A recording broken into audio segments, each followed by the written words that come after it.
شروع اللہ کا نام لے کر جو بڑا مہربان نہایت رحم والا ہے۔ سچ مچ ہونے والی، وہ سچ مچ ہونے والی کیا ہے؟ اور تم کو کیا معلوم ہے کہ وہ سچ مچ ہونے والی کیا ہے؟ وہی کھڑکھڑانے والی جس کو سمود اور عاد دونوں نے جھٹلایا۔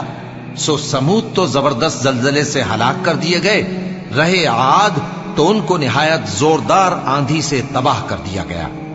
اللہ نے اس کو 7 رات اور 8 دن ان پر چلائے رکھا۔ تو اے مخاطب، تو ان لوگوں کو اس میں اس طرح گرے ہوئے دیکھتا جیسے کھجوروں کے کھوکھلے تنے، پھر کیا تو ان میں سے کسی کو بھی باقی دیکھتا ہے؟ اور فرعون اور جو لوگ اس سے پہلے تھے اور وہ جو الٹی ہوئی بستیوں والے تھے، سب گناہ کے کام کرتے تھے، سو انہوں نے اپنے پروردگار کے پیغمبر کی نافرمانی کی تو اللہ نے بھی ان کو بڑا سخت پکڑا۔ جب پانی طغیانی پر آیا تو ہم نے تم لوگوں کو کشتی میں سوار کر لیا تاکہ اس کو تمہارے لیے یادگار بنائیں اور یاد رکھنے والے کان اسے یاد رکھیں۔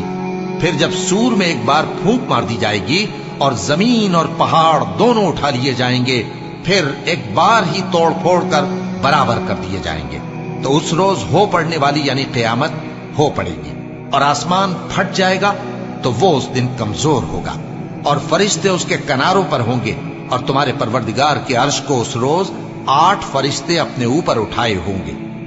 اس روز تم لوگ سب پیش کیے جاؤ گے اس طرح کہ تمہاری کوئی پوشیدہ بات چھپی نہ رہے گی۔ اب جس کا اعمال نامہ اس کے داہنے ہاتھ میں دیا جائے گا، وہ دوسروں سے کہے گا کہ لیجئے میرا نامہ اعمال پڑھیے، مجھے یقین تھا کہ مجھ کو میرا حساب کتاب ضرور ملے گا۔ بس وہ شخص من مانے عیش میں ہوگا، یعنی اونچے باغ میں جس کے میوے جھکے ہوئے ہوں گے۔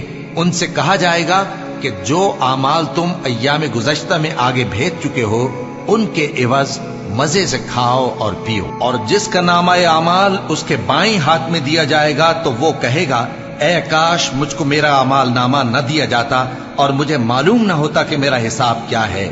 اے کاش موت میرا کام تمام کر چکی ہوتی، آج میرا مال میرے کچھ بھی کام نہ آیا، مجھ سے میرا اقتدار جاتا رہا۔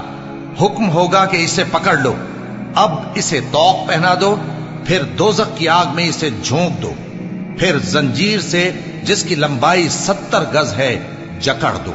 یہ نہ تو اللہ عظمت والے پر ایمان لاتا تھا اور نہ فقیر کے کھانا کھلانے کی ترغیب دیتا تھا، سو آج اس کا بھی یہاں کوئی دوست نہیں اور نہ اس کے لیے کوئی کھانا ہے سوائے زخموں کے دھون کے، جس کو گناہگاروں کے سوا کوئی نہیں کھائے گا۔ سو میں ان چیزوں کی قسم کھاتا ہوں جو تم کو نظر آتی ہیں اور ان کی جو تمہیں نظر نہیں آتی، کہ یہ قرآن ایک معزز فرشتے کا پہنچایا ہوا کلام ہے، اور یہ کسی شاعر کا کلام نہیں، مگر تم لوگ بہت ہی کم ایمان لاتے ہو، اور نہ کسی کاہن کا قول ہے، لیکن تم لوگ بہت ہی کم غور و فکر کرتے ہو۔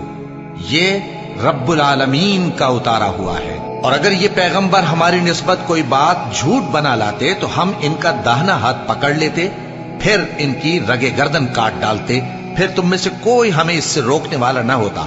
اور یہ کتاب تو پرہیزگاروں کے لیے نصیحت ہے، اور ہم جانتے ہیں کہ تم میں سے بعض اس کو جھٹلانے والے ہیں۔ نیز یہ کافروں کے لیے موجب حسرت ہے، اور کچھ شک نہیں کہ یہ یقین کرنے کے لائق ہے۔ سو تم اپنے پروردگار عظیم کے نام کی تسبیح کرتے رہو۔